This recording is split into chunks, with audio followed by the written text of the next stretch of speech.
Here under contacts and all contacts will, of course, all your contacts will be in here. They'll be in rows like this.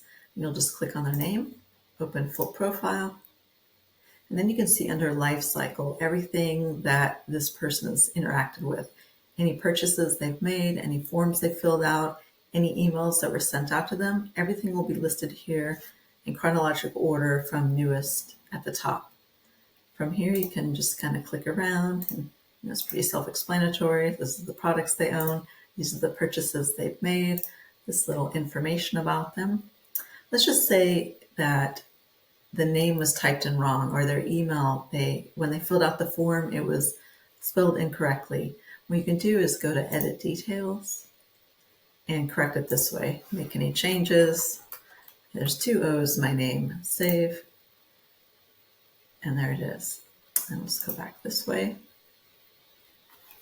And over here will be any tags, and you can also manually tag someone this way. And you can, if they forgot their password, you could do it this way, or you could just send them to the login page and they can reset the password on their own. That's a better way. If you start sending people passwords, you're playing customer service a little too much. You should have a standard thing that you do every time. What I do is send people the link to the login page and tell them to click reset password. And there's other options of things more complicated you can do in here, but mostly you're going to be using life cycle, so you can see what's going on with that particular person, or you'll come over to notes and you can write any notes in here, save that, and you can see it's just a whole list of notes you can make over time.